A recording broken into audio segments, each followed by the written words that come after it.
are my friend, you are special. You are my friend, you're special to me. You are the only one like you, my friend. I like you in the daytime, in the nighttime, any time that you feel's the right time for a friendship with me, you see. F-R-I-E-N-D, special. You are my friend, you're special to me. There's only one in this wonderful world. You are special. Hello, I'm Stacy Smith. And I'm Patrice King Brown, and we are in the lobby of Heinz Hall in downtown Pittsburgh. Pittsburgh, as you may know, was the home of Fred Rogers and was the home of Mr. Rogers' neighborhood. And today is the first public tribute to Fred Rogers. Today is a gathering in memory of Fred Rogers. As you probably know, Fred died on February the 27th of stomach cancer. But as I say, this is a day to remember Fred Rogers and a lot of his accomplishments. And some of those accomplishments include the fact that he was on PBS for 30 years and that he taped over 900 programs of Mr. Rogers' Neighborhood. And the thing, Patrice, that I like about Fred Rogers through the years is his message does not fade with time. And for the next 90 minutes, we're going to be remembering Fred Rogers. Fred Rogers had friends in all walks of life from so many, many different areas, and you're going to be hearing from many of those people who knew him best. Some of them included world-renowned musicians, Perlman, Yo-Yo Ma, also Alan Morrison. And today's tribute is being officiated by a very dear friend of Fred Rogers. He is a retired Presbyterian minister. His name is the Reverend Bill Barker. And you're also going to be seeing just a couple of very touching video clips from very touching moments for Mr. Rogers' Neighborhood. And there's one you're going to see that is my favorite, and that's with a young boy by the name of Jeff Erlanger. And if you've never seen this particular film clip before from Mr. Rogers' Neighborhood, I urge you to stay and watch it because it's going to touch your heart. Patrice, I think they're about ready to begin now. Well, let's go inside. Don't let those girls there.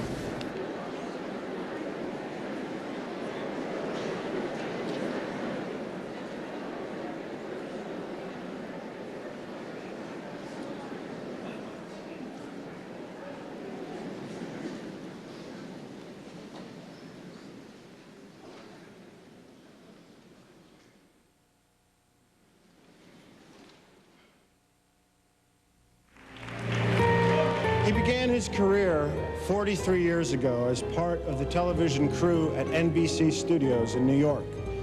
The following year, he started his own program in Canada, and in 1968, he brought it to PBS.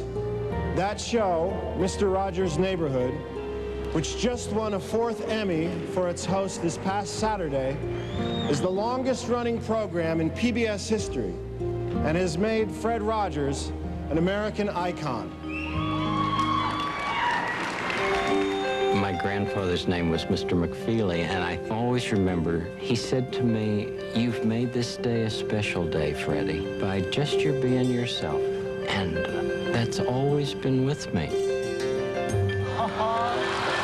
Mr. Rogers' Neighborhood includes a much larger audience than children's television viewers. His core message, accept everyone for who they are, has won him universal acclaim. You're welcome in this neighborhood. Why in the world couldn't we use this thing called television for the broadcasting of grace through the land?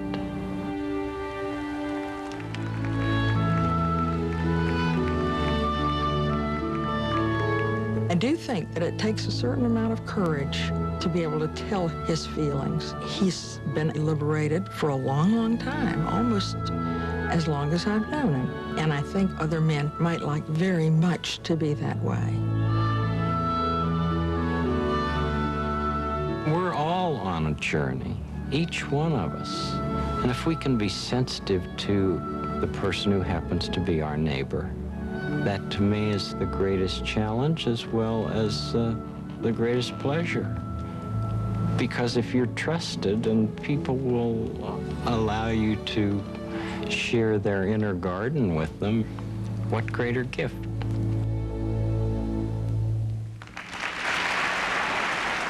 Fred Rogers made each of us here feel very special. He has truly blessed the lives of everyone present. All of you who are here this afternoon feel not only a special relationship to this beloved friend and neighbor, but each of us could also tell what Fred Rogers has meant. We know that he's meant so much to us and to others. At our gathering here, however, this afternoon, we will hear from a few friends, although each of you could also share tributes and offer memories of Fred. Those taking part represent the great breadth of Fred's gifts and interests, his diversity of friendships and commitments. As all of us know, Fred was committed to excellence, whether it was nurturing the lives of children, composing songs, writing scripts, or fostering television programming, especially for families and for children. Fred was deeply committed to excellence. That commitment to excellence caused him to turn down offers to produce programs on national outlets of various television studios, but he's insisted upon working with National Public Television so that he could create quality children's programs, and these, as you are already aware, won him many awards and such a wide appreciation. We're showing a brief film clip here this afternoon of Fred's appearance before Senator Pastore's Senate Committee, which saved government funding for public broadcasting from being slashed. And it is appropriate also that Pat Mitchell join us at our gathering today. Pat Mitchell is the president of Public Broadcasting System and also has been a very dear friend of Fred Rogers over the years. Pat would also like to express appreciation of what Fred Rogers had meant to PBS. In 1969, the U.S. Senate held hearings about funding for the newly formed Corporation for Public Broadcasting. A $20 million grant proposed by former President Lyndon Johnson was in jeopardy. President Richard Nixon wanted that amount cut in half. The hearings were chaired by Senator John Pastore. All right, Rogers, you got the floor. Senator Pastore, this is a philosophical statement and would take about 10 minutes to read, so I'll not do that. One of the first things that a child learns in a healthy family is trust. And I trust what you have said that you will read this. It's very important to me. I care deeply about children. My first children... Will it make you happy if you read it? I'd just like to talk about it, if it's all right. Sir. Okay. My first children's program was on WQED 15 years ago, and its budget was $30. Now, with the help of the Sears Roebuck Foundation and National Educational Television, as well as all of the affiliated stations, each station pays to show our program. It's a unique kind of funding in educational television. With this help, now our program has a budget of $6,000. It may sound like quite a difference, but $6,000 pays for less than 2 minutes of cartoons, 2 minutes of animated, what I sometimes say, bombardment. I'm very much concerned, as I know you are, about what's being delivered to our children in this country. I think that it's much more dramatic that two men could be working out their feelings of anger, much more dramatic than showing something of gunfire. I'm constantly concerned about what our children are seeing. And for 15 years, I have tried in this country and Canada to present what I feel is a meaningful expression of care. Do you narrate it? I'm the host, yes. And I do all the puppets, and I write all the music, and I write all the scripts. Well, I'm supposed to be a pretty tough guy, and this is the first time I've had goosebumps for the last 2 days.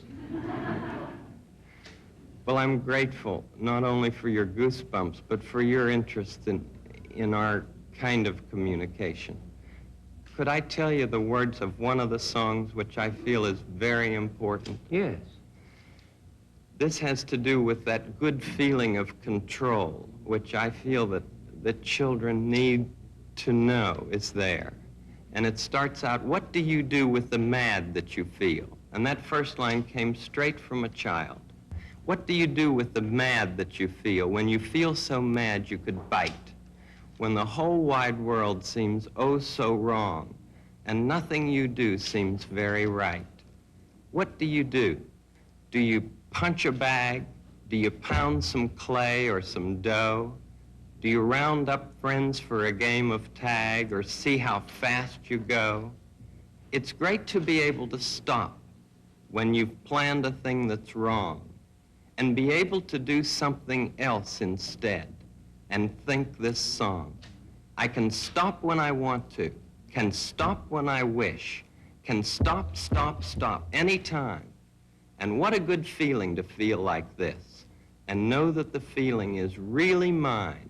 Know that there's something deep inside that helps us become what we can.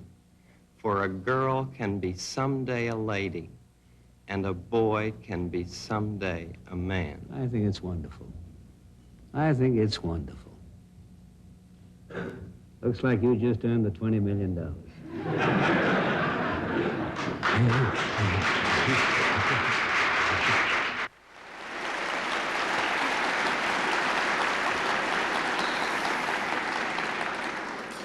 No one ever made the case better and continues to make it every day for the role of a vital and viable public broadcasting service in our lives than does Fred Rogers. And I just think we may have to take that tape to our next congressional hearing. In my first weeks as president of PBS, I was sitting at my desk feeling a little overwhelmed and somewhat anxious about the new responsibilities I had just assumed. I heard a voice in the hallway, a voice that was instantly recognized and a voice that just as instantly seems to lower the level of anxiety wherever it is heard. It was the voice of Fred Rogers, of course, who had stopped by unexpectedly to welcome me to the PBS family. And as we talked that day, I knew that I had entered perhaps the largest, most loving, most unified family anywhere. A family that knows and loves Mr. Rogers and that feels at home in his neighborhood. Mr. Rogers' neighborhood isn't just a place on television, and Mr. Rogers isn't just a character that we welcome on public television stations in every community and have done so for more than 3 decades. I was with Fred recently at a gathering of public television staff and their families, and one by one they came up during dinner, so much so that Fred never got to eat a bite, to thank him for all that he had meant to public television and their families and their communities. And there was one woman who, through tears streaming down her face, said to Fred, "When you come on television, my young son comes running and says, 'Mom, Mr. Rogers is here.' Not Mr. Rogers' program is on television, but Mr. Rogers is here." I'm sure that Fred is with us today, smiling down, assuring us that he loves us just the way we are. That was perhaps the most important message for children, their families, their caregivers, that Mr. Rogers imparted daily, and that message transformed more lives than we will ever know, although today's gathering and those joining us in their homes via television shows certainly the great gratitude that we feel, and it's an indication of how extraordinary his impact was. And each of us who have children in our lives, well, that impact is profound and it's very personal. My son Mark, who is a fully grown-up 30-year-old, but who turns into an adoring little boy at the mention of Mr. Rogers, remembers the days when I was a working single parent, and Mark, like millions of other children like him in this country, found in Mr. Rogers' neighborhood a safe haven, a place of unconditional love, and found in Fred Rogers an admiring, calm, comforting, and admirable role model. As a child, Mark wanted to imitate everything Mr. Rogers did, and for better or worse, that included his sense of fashion. I used to buy him those sweaters, you know, the ones with the cute little logos of bears and alligators and other kinds of things that appear on children's apparel. And one day I found Mark carefully removing all the logos from his sweaters. And when I asked why, he said, well, Mr. Rogers doesn't have to wear logos on his sweaters. And to this day, he has a fondness for sneakers that I think mirrors his friend Fred Rogers' choice as well. No one influenced children more positively than Fred Rogers. No one made them feel more special and loved, and he will continue to do so because Mr. Rogers' Neighborhood will be on public television to give that message to children for generations to come.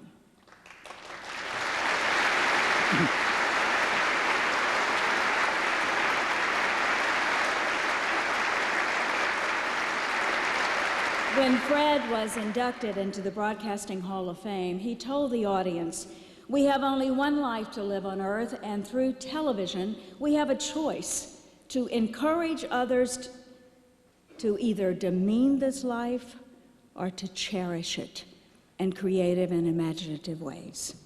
And that's the legacy of Mr. Rogers' Neighborhood on PBS. It's the very best example possible of how you use television to enrich life, to build character, to educate, to inspire. And yes, Fred, we will cherish that legacy forever, and we will hold that as the standard for all that we do. About a year ago, I went with Fred to the White House, a gathering to honor those who work in early childhood education. Fred finished his remarks, and then he asked everyone assembled to observe a 10 seconds of silence. He wanted them to think about the people in their lives or a special person who had influenced them, who loved them and valued them. It was a totally disarming moment in a room full of authoritative people, and it was genuine Fred Rogers. Everyone stood silently, and Fred said, "Whoever you've been thinking about, whether they're here today, far away, or even in heaven, imagine how pleased they'd be to know how much they inspired you in your life." Let's take a moment every day to think about our special friend, our neighbor, someone who inspired us beyond all measure and makes us feel special every day. Fred Rogers, we love you just the way you are. Thank you.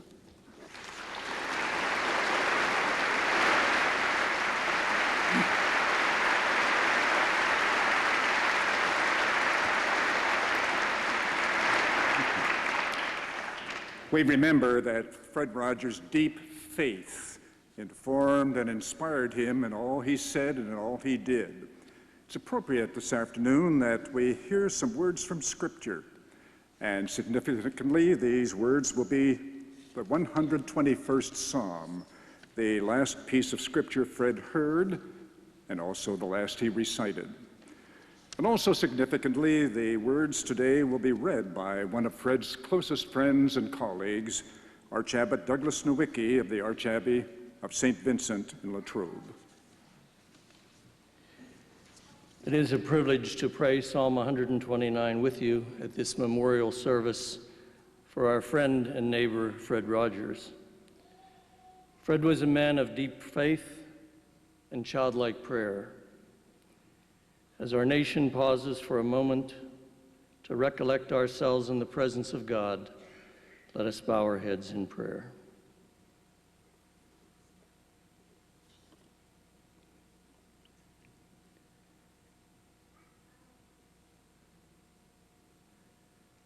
I will lift up mine eyes unto the hills, from whence cometh my help. My help cometh from the Lord, which made heaven and earth. He will not suffer thy foot to be moved. He that keepeth thee will not slumber. Behold, he that keepeth Israel shall neither slumber nor sleep. The Lord is thy keeper. The Lord is thy shade upon thy right hand. The sun shall not smite thee by day, nor the moon by night. The Lord shall preserve thee from all evil. He shall preserve thy soul. The Lord shall preserve thy going out and thy coming in, from this time forth and even forevermore.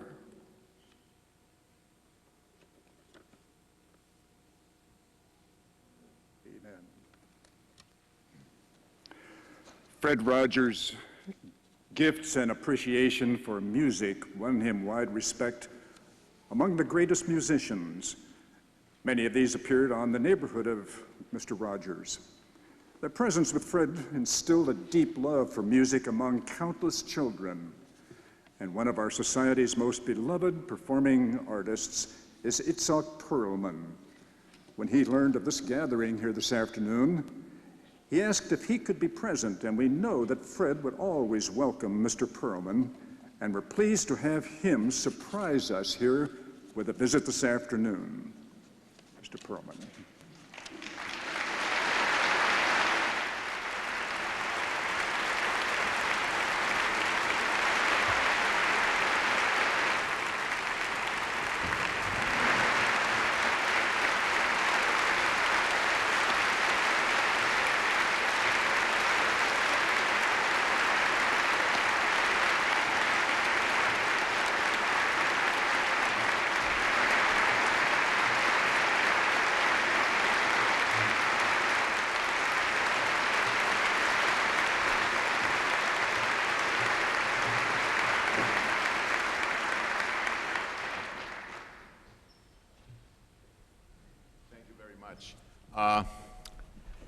Fred Rogers played a very integral part in our household while our 5 children were growing up.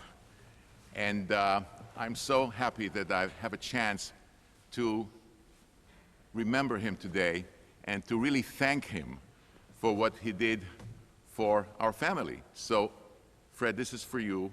I would like to play a little gavotte by Bach. Enjoy.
Among his many accomplishments, Fred Rogers was a lifelong student of Bible and theology.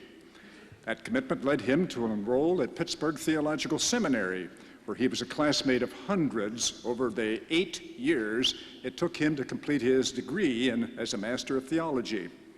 One of the classmates who has read New Testament Greek with Fred, often served with him in the ministry, is the Reverend Dr. James J. Robinson, civic leader here in Pittsburgh, a longtime pastor of the Bidwell Street Presbyterian Church, the founder of the Manchester Project. Jim Robinson will give us a few comments about what Fred has meant to our town and to him.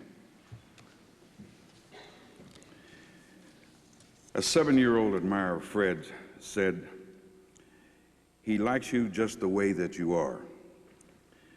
Another person said, "Fred Rogers was the only human being on TV to whom you would entrust the future of the world." But I think perhaps the most endearing tribute to Fred was recounted in Esquire a few years ago, when Fred wanted to meet Coco the gorilla, who had been taught American Sign Language. For Coco had watched Mr. Rogers' Neighborhood, so when they met, the 280-pound gorilla gave Fred a big hug, and then Coco took off Mr. Rogers' shoes.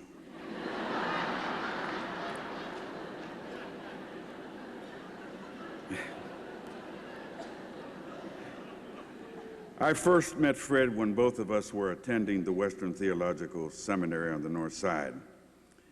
And he was showing this puppet, this king puppet, to some students, and my opinion about this fellow was, now here is one strange person. Years later, Fred had become famous, and our paths kept crossing, and I was a pastor at Bidwell Presbyterian Church, and the church had a mission about a block away named the Manchester Youth Development Center.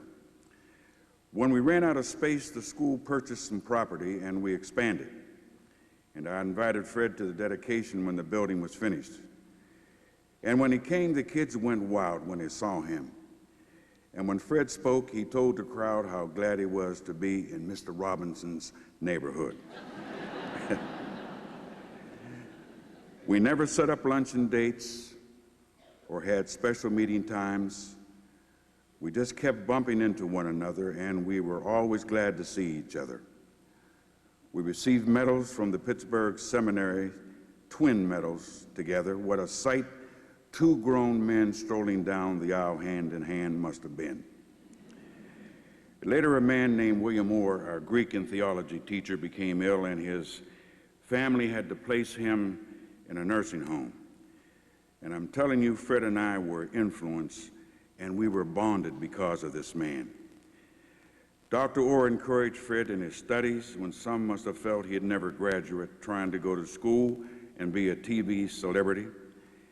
And then when Dr. Orr died, his wife wanted Fred and I to conduct his memorial service at the Pittsburgh Theological Seminary, which we did.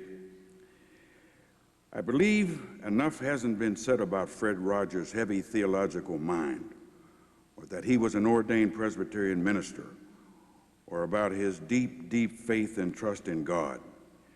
For Fred's calling card to his TV children, like the 7-year-old kid said, "I like you just the way you are," was no accident. For I believe Fred took his TV text right out of the Bible.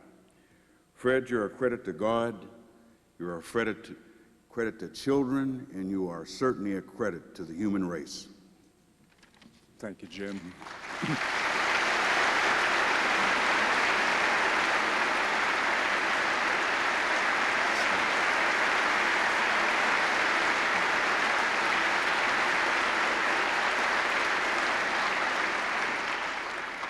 Through the family association, beginning with his mother, Janine Morrison, Alan Morrison has been regarded as a nephew by Fred and Joanne Rogers. They've cherished his friendship from the time he was a small boy and cheered his success as one of America's most gifted young concert organists. Alan Morrison is the chair of the organ department at the Curtis Institute of Music, and we're happy to have him perform for us this afternoon.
One of Fred Rogers' songs was "It's You I Like," and it made us all feel as if he was singing it just to us individually.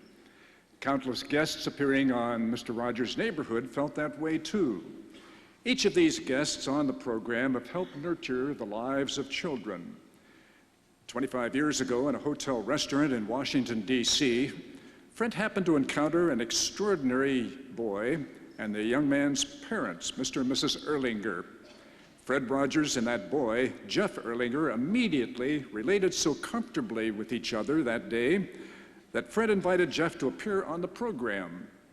That appearance was one of the most appealing ever seen on Mr. Rogers' Neighborhood. Fred and Jeff have remained close ever since, and Jeff is now living and working in Madison, Wisconsin.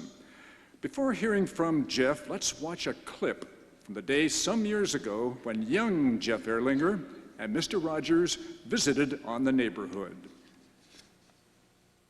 You know that song that I sometimes sing called "It's You I Like"? Uh-huh. I'd like to sing that to you and with you. Okay, sure. It's you I like. It's not the things you wear. It's not the way you do your hair. But it's you I like. The way you are right now. The way down deep inside you. Not the things that I do. Not your fancy chair. That's just beside you. It's you I like. And it is you I like, Jeff. Thanks.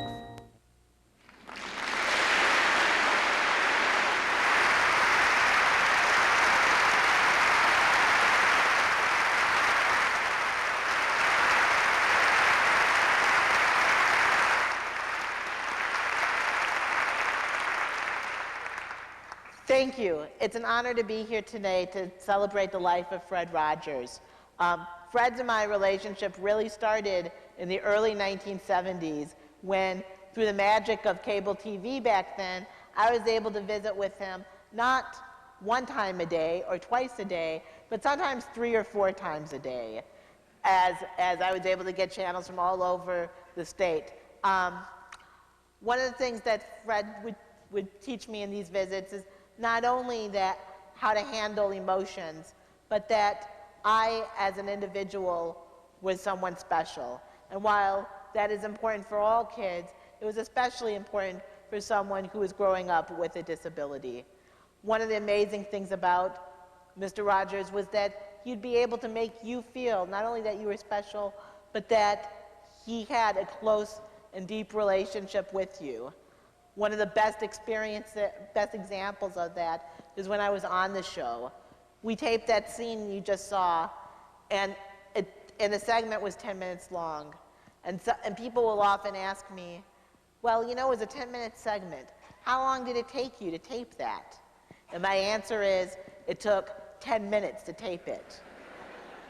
And the reason for that was because he wanted to just sit down and just chat as if we were old friends. Through the magic now of email, I've been able to stay in touch with Family Communications, and it's been a wonderful experience knowing them and knowing Mr. Rogers. And I just want to let him know that on behalf of millions of children and grown-ups alike, it's you, Fred, that I like. Thank you, Fred.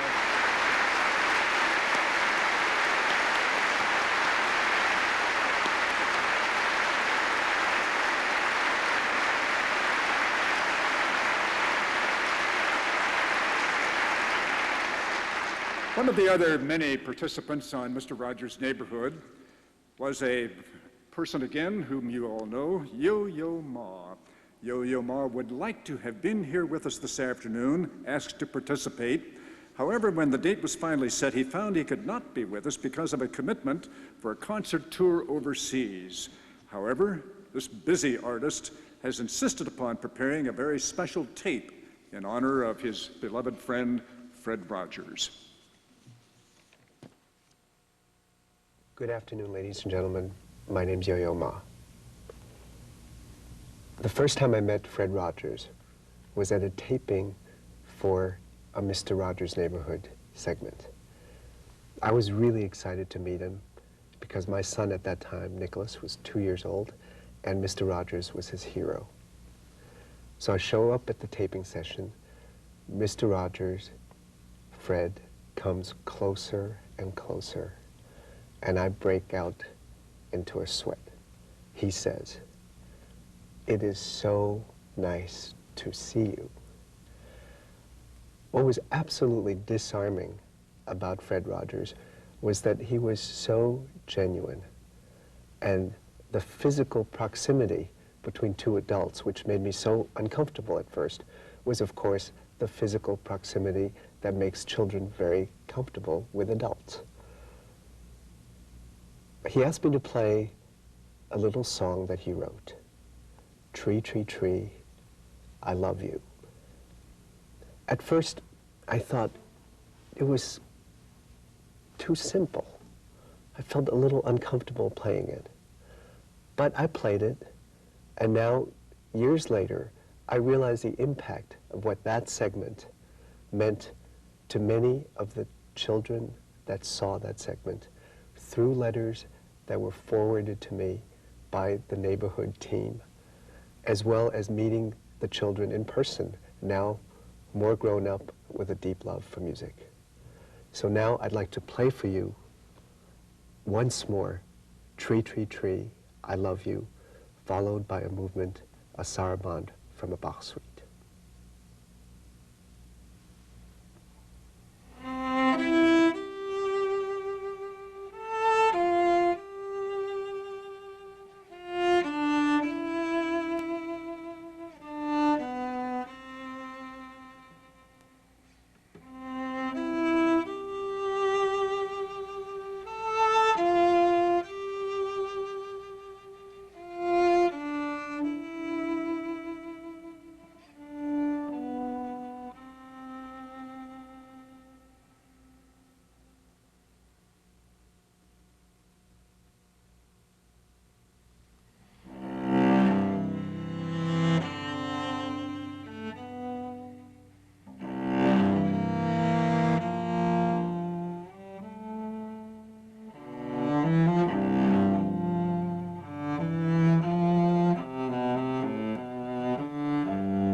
Fred Rogers reached out to 3 generations of children and their parents. His songs have sung their way into the thinking of all of us, little people and big people alike. We all have been helped to value ourselves and others because of Fred Rogers and his music. Salim Gabriel, another beloved friend of Fred's and also a Presbyterian minister, is the executive director of the Pittsburgh Project, working with children. Salim has a wonderful tape in which a group of neighbors are joyfully singing some of Fred Rogers' best-known compositions. Following Salim Gabriel's remarks, we'll see that tape. Salim?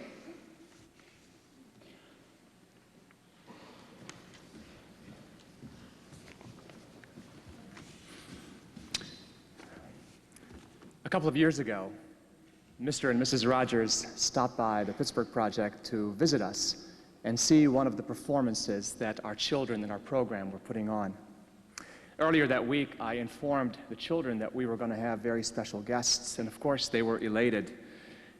The night of the show, Mr. and Mrs. Rogers came in their typical fashion, and without fanfare, they took their seats in the side bleachers and did not want to draw attention to themselves. Halfway through the production, one of the children who was trying so hard to spot Mr. Rogers in the audience but couldn't, in the middle of the performance shouted, "Where are you at, Mr. Rogers? Where are you at?"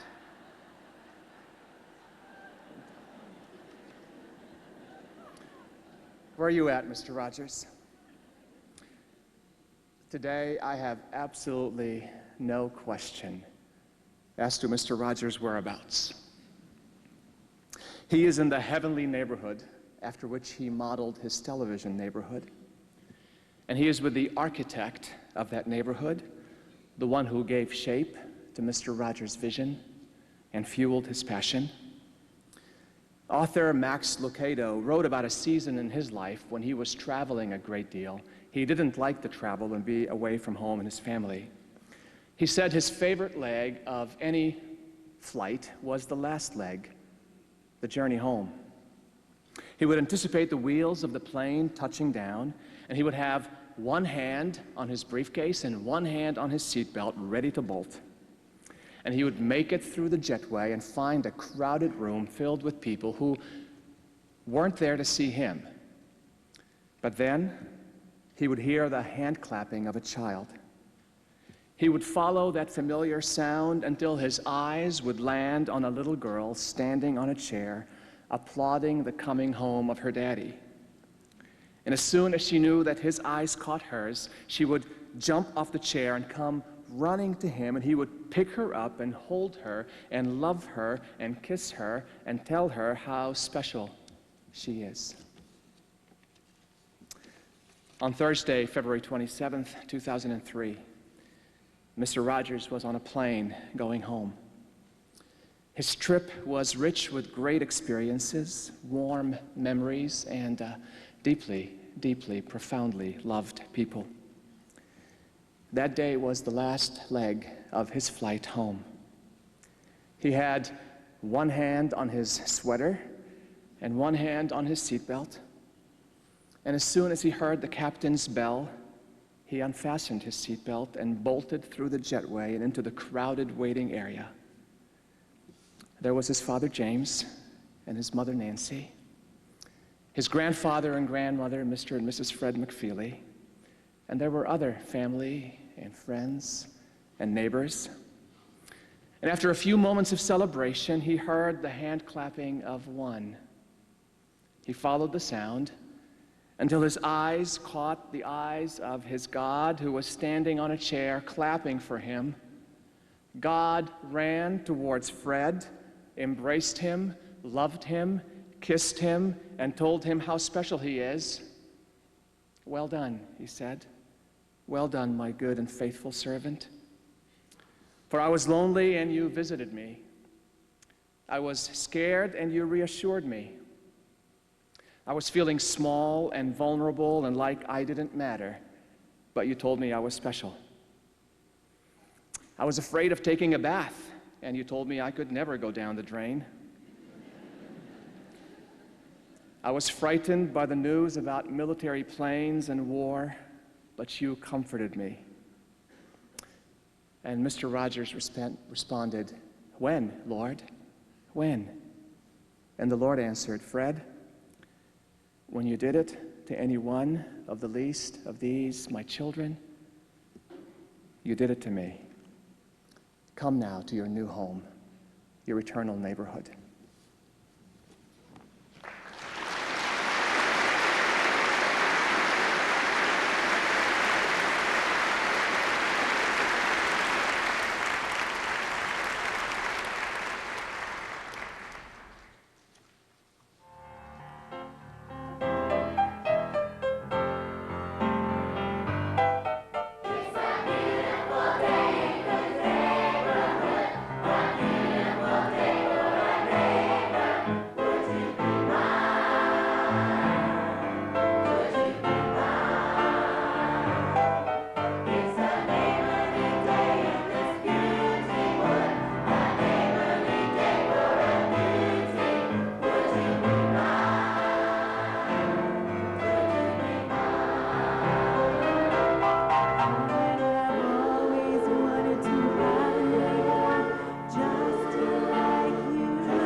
Many have assumed that Fred Rogers' ministry to families and children ended with his death last February the 27th.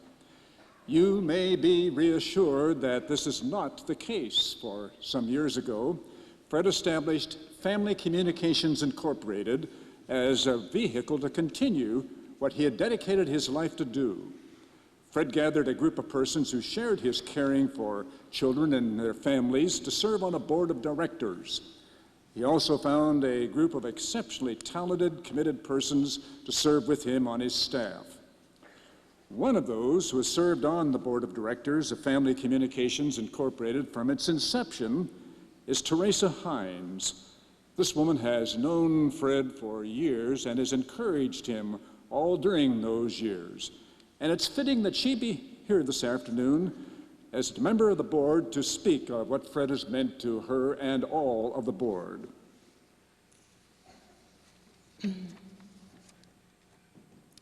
Saying goodbye to friends is always hard. And saying goodbye to a man whose character personified friendship for generations of children and adults is much harder. Fred was a godfather to my son Christopher. He was a good friend to my late husband, and a very good friend of mine. Sorry. And during summers on Nantucket, he was our neighbor, almost. But for Fred, the whole world was his neighbor, and everyone in it his friend. I'm keenly aware that I speak not just for me, but also for millions who grieve this loss. I once asked Fred which of the characters in the neighborhood he was most like, and he said, "Daniel Tiger." And you know how shy he was? And I always hoped I could be Henrietta Pussycat, you know, take care of him. One might wonder how Fred could have been so shy and yet become so famous a public figure, indeed, a cultural icon. And the answer was simple. It was magic. But his was not a magic of illusionists, fun as it is, or the trickery of entertainers. Rather, it was a simple magic of love, of trusting. Fred once shared with me a letter that he received from a mother. It's a long letter, a mother of an autistic boy who did not speak, and who every day sat in front of the set, listened to the whole program, and then, when it was over, he'd switch the set off, and he, with his back turned to the screen, he would, he would kind of sing in some form of language of his to no one in the room, but he went through his expression. It was the only time he expressed. So he had no verbal language. And one day, when he was 5, his mother was preparing his dinner. He stood up, as always, I guess, turned his back on the set, and his words were unmistakable. "It's a wonderful day in the neighborhood," as well as he could say it, but he could. It was a miracle. Perhaps the breaking of a barrier, the opening up of a life. Fred gave so many people similar gifts, and he did it merely by speaking to them in open, honest, and in non-threatening ways. He never condescended. He just invited us into his conversation. He spoke to us as the people we were, and not as the people others wished we were. In his work, Fred told the story of all of our feelings, their worthiness. He showed children both the real world, that universe of people and places he shared with them from his kitchen table, sitting there in his sneakers and in his wonderful sweater. And then by train he took them to the world of make-believe, the land of King Friday, the 13th, the magic land. And that line between reality and make-believe is increasingly blurred in our society, and it isn't either kind or a wise gift to children, creating as it does many false standards, expectations, and role models. Fred honored the need that children have for a real world that they can feel safe in, and a make-believe world that they can escape to, and the ability to tell which is which.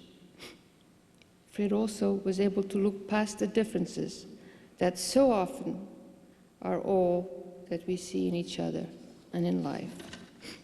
He focused instead on what all of us, children and adults, have in common: the need to feel special, to be accepted for who and what we are. Joanne, I can say that his gift, and what a gift he was, and how wise he was, would allow us now to hold onto in this particularly conflicted world of ours, this global neighborhood. And with Jamie and John and your family and new baby grandson, I am so sorry that Fred has left you and us. But I'm so grateful that he blessed us with his life. Fred's message and vision is with us forever. Mr. Rogers' Neighborhood will continue to air, as always, on public television. Family Communications, his production company, will carry on as he wished. But most of all, every one of us whose lives he touched will continue to hold his gentle yet strong spirit deep inside of us. Once Fred and I were sitting in Nantucket, at the house by the beach, when we were interrupted by the squawking of a gull trying to break the clams by dropping them on the roof. And Fred referred to the gull as Elvira. And I thought, all right. And he told me that she had a huge congregation out in Matticat and a huge Sunday services. So she became a high priestess kind of for me. And ever since, and I make up children's stories, which my father used to also make up and tell them to the babies. And when I do talk about seagulls, it's Elvira. And if they're gray, it's Oscar or Lucas, because they're still children, babies. Anyway, Elvira is special to me, and every time I'm in Nantucket, there's Fred and Elvira. This summer, I will bicycle to Matticat, to the Crooked House, where Fred composed and wrote so much. And there at water's edge, on Nantucket Sound, I will sit on the warm sand with seagulls squawking, and let Fred's song envelop me in a reverie that will never go away. Somewhere, each of us have that place, so let us remember him there. Thank you.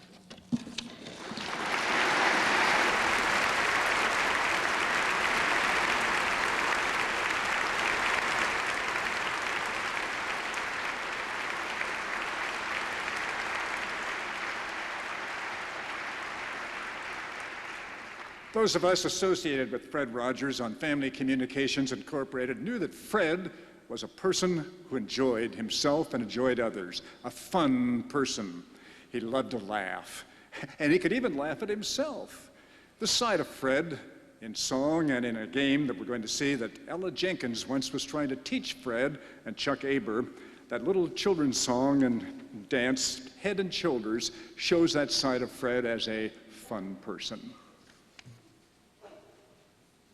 When I was about 5 years old, we used to have recess, and in our schoolyard, some of the 6th and 7th, 8th graders were doing some pretty fancy rhythms, and I forgot sometimes where my head was or my shoulders were, but we did something like this: head and shoulders, baby, 1, 2, 3. Try it with me. Head and shoulders, baby, 1, 2, 3. Head and shoulders, baby, 1, 2, 3. Head and shoulders, head and shoulders, head and shoulders, baby, 1, 2, 3. Now let's sing it. Oh. Head and shoulders, baby, 1, 2, 3. Head and shoulders, baby, 1, 2, 3. Head and shoulders, head and shoulders, head and shoulders, baby, 1, 2. Knees and ankles, baby, 1, 2, 3. Knees and ankles, baby, 1, 2, 3. Knees and ankles, knees and ankles, knees and ankles, baby, 1. Ankles and toes, baby, 1, 2, 3. Ankles and toes, baby, 1, 2, 3. Ankles and toes, ankles and toes, ankles and toes, baby, 1, 2, 3. And the way we used to end it was like this. That's all, baby, 1, 2, 3. That's all, baby, 1, 2, 3. That's all, that's all, that's all, baby, 1, 2, 3. And that is all. It's time for us to get to the school to do our work with the children. Okay, fine. Good seeing you again. Where are you going now? We're going over to one of the schools, and the neighborhood schools, and share some of these rhythms with them. Oh, so you teach in the schools, too. Oh, thanks for coming. Good seeing you again. It's always great to be with you, Ella. Thank you, Chuck. Bye-bye.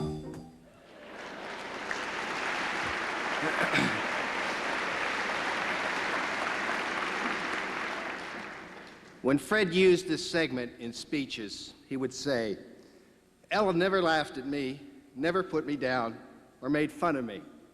The fact that I was trying was all that mattered."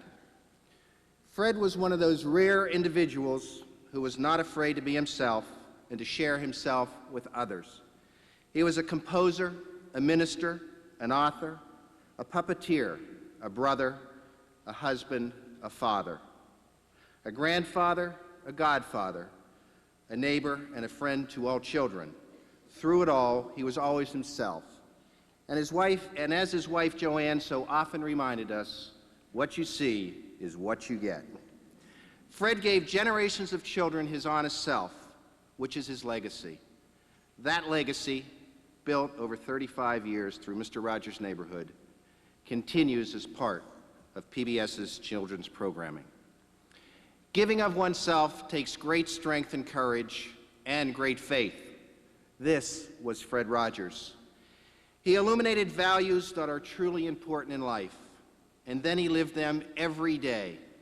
Tolerance, love, support, compassion, acceptance, understanding.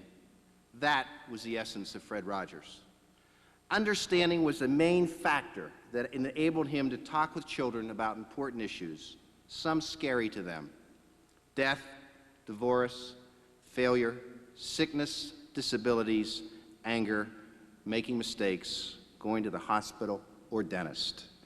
Fred proudly dedicated his life's work to providing the best for children in their earliest years and to showing adults how important it is to help children grow in healthy ways. His messages stayed with many of the children who grew up with the neighborhood. Clear evidence is when Fred would give a college commencement speech. The audience, and especially the graduates, would often spontaneously break into song. It's a beautiful day in the neighborhood, and sing their hearts out to the end, please won't you be my neighbor. Fred founded Family Communications to produce Mr. Rogers' Neighborhood and other projects and materials to inspire children and parents and those who work with children. His work ethic was unmatched by anyone I know. He was in the office 6 and usually 7 days a week, writing scripts, books, songs, or signing letters and photos and trolleys that on some days were so many in number that he would simply say, "Mercy, we may never get through this pile." Those of us at Family Communications who had the honor and the privilege to work with Fred knew his impact. We heard for years how deeply he touched others, but when Fred died, the outpouring was absolutely overwhelming. Hundreds of thousands of children and adults took time to express their personal grief through letters, phone calls, emails, and gifts, along with newspaper and magazine articles, television specials, and corporate tributes. Just one letter. "You were a reassuring authority in my life. Your rules for life made as much sense to me at age 5 as they do now that I'm 37. Discover something new. Listen to people's stories. Sing. Take time. Be generous. Imagine. Feed the fish." We have heard from so many people that Fred's messages, Fred's voice, needs to be heard now more than ever. He taught us that every person has value. We must all reach out to our children, our neighbors, and create communities where children are cared for, respected, supported, and loved. Fred realized that what is essential is invisible to the eye. That's a favorite quote of his from The Little Prince. We know that the words will no longer come directly from Fred. Family Communications, in partnership with many of you, will keep alive his messages of hope and love and reassurance, and we will continue to speak as he did, with sound knowledge of child development, passion, and understanding. Over the years, Fred assembled an incredibly talented and dedicated staff. Those of us who worked with him have a responsibility and an obligation to continue his work. We are committed because we know how important it is, what a difference it makes for children, parents, and those who work with children. You are seeing evidence of that during today's memorial service. Fred considered life a journey. What mattered were the little things. He never considered himself a star or a celebrity. He was a humble man who did the best he could every day, every experience, every challenge. Fred faced his final challenge when he was diagnosed with an illness that would too quickly take him from us. When he told the staff about his diagnosis and planned operation, his words reflected all the strength and faith and heart that so accurately characterized him. "Well," Fred said, "we are on another journey." If each of us here in the Heinz Hall in Pittsburgh, those watching on television and listening on the radio, can continue to carry the message of Fred Rogers, we can make a better place for our children, for us, and have many beautiful days in our neighborhoods. Yes, Fred, we are continuing the journey.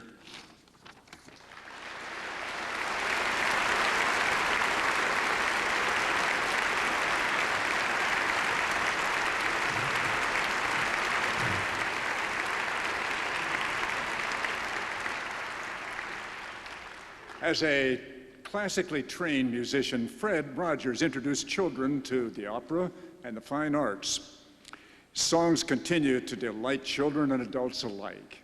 When Fred died on February 27th, the following evening at the Pittsburgh Symphony, before the performance began, Harold Smolyar, one of the artists with the symphony, played a medley of Fred's songs on the piano. Following that was a minute of silence, and Harold Smolyar, here this afternoon, will offer that tribute to Fred Rogers by playing a medley of Fred's wonderful songs.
Won't you be my neighbor? And to describe how the family feels about all of us and to thank us for being here, John Rogers, one of Fred's sons, will make a few comments to us today. Thank you, John.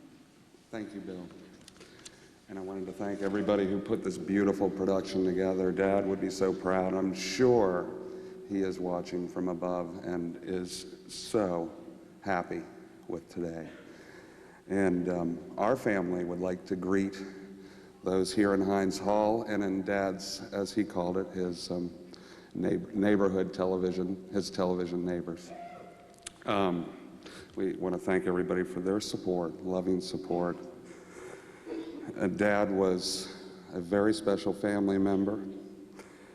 He was a dad, a grandfather, a husband, and of course he was a son. And it shows how full circle life is. 12 days after my father passed away, I had a son come into the world. And it's been so special. And I wanted to say, hi, Dad. I always said, "Hi, Dad," when I saw Dad. If it had been a while, that's how I greeted him. But I also wanted to say that Dad was one of the best listeners anyone could imagine. He gave of himself in his listening skills, and we loved him for that. And as my mother always said, what you see is what you get, and what you saw was what you got with my dad.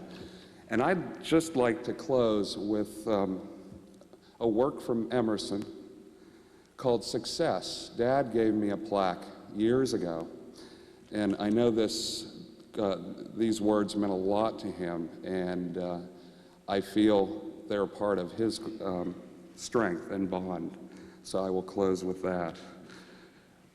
To laugh often and much, to win the respect of intelligent people and the affection of children, to earn the appreciation of honest critics and endure the betrayal of false friends, to appreciate beauty, to find the best in others, to leave the world a bit better, whether by a healthy child, a garden patch, or a redeemed social condition.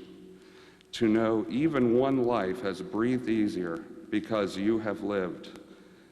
This is to have succeeded, and he sure made my life easier.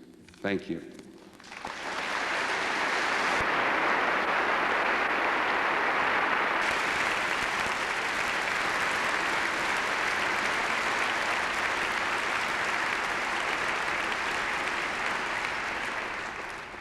You've already heard how Fred completed seminary studies and received a theological degree. When he completed those studies, those of us who knew Fred said that your form of ministry will not be by donning a clerical robe and standing behind a pulpit on Sunday morning at 11, but by your continuing your ministry through television to children. However, all of us who are colleagues in ministry with Fred and have been for years have been proud of the fact that he has always been a fellow minister. One of those who has known Fred for many years is a beloved colleague also, the Reverend Dr. George Worth. And during his years in the parish here in Pittsburgh and continuing afterwards, Dr. Worth and Fred have cherished a relationship that has been very special. George, I'm calling on you to close our program this afternoon before we sing the final hymn with prayer. At the beginning of every day, after his swim, Fred Rogers set aside the time to read and reflect and pray. It was the source of his spiritual life. And those prayers were often lifted up on behalf of many of us, more than we could ever probably know. I think it would be good, remembering Fred, if we'd all reach out now and take hands with the others sitting close by to us as we offer this prayer. Great and eternal God, we are here today on holy ground with tears in our eyes and gratitude in our hearts for the life and the love and the great legacy of Fred McFeely Rogers. 75 years ago, you brought him into this world, made him in your own image, and gave him the seal of divine approval. And as he grew up, you conveyed to him that you loved Fred just the way he was, and that was Fred's message throughout his lifetime to all of us. And so we are here to thank you, Lord, for all that ministered to the best in Fred's life, for his compassion, his intensive care, which reach out to touch all of your children everywhere, for his laughter and playful spirit, which help so many find joy in their journeys through life, for the gift of music which flowed in his veins, and for the inspired words that you gave to him, which are now familiar refrains to all of us, for his conviction and courage and sense of purpose, and for your call to him to dedicate his life in service to others. For all of that and so much more, we give thanks to you, O Lord, knowing that your servant, Fred Rogers, has now finished his course on this earth and rest in peace with you forever in heaven. We are here who miss him, especially Joanne and all of his family and colleagues in family communications and all the wide circle of friends. And so we ask you for the healing power of your Holy Spirit so that we can mourn with joy and celebrate with Fred Rogers a life well lived from here to eternity. We pray this in your holy name, O God. Amen. Fred loved music, including the traditional hymns. One of Fred Rogers' favorite hymns was For All the Saints. And what better way for us to remember our saintly friend than by standing to sing together this great hymn. Will you kindly rise and express your thanks to God for the life of Fred Rogers by singing the verses printed in the program.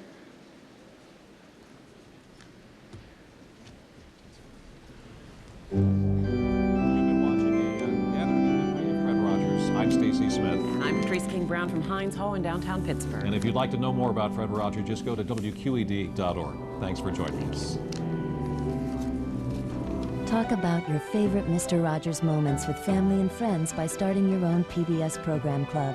Log on to pbs.org to help you get started. You play cards? It begins and ends over a deck of cards. A battle of wills, a joining of hearts, a reunion of two screen legends. Game's underway. Mary Tyler Moore and Dick Van Dyke, as you've never seen them before. PBS Hollywood presents Gin. The Gin Game. Sunday night at 9, here on WQED TV 13. WQED Multimedia is your resource for the battle against depression. Got to the point where things started to bother me. Find out why Pittsburgh is the best place to be if you have a problem and you're looking for help. What's your future? Bright. We have hope. Turn to On Cue for a special 4-night series devoted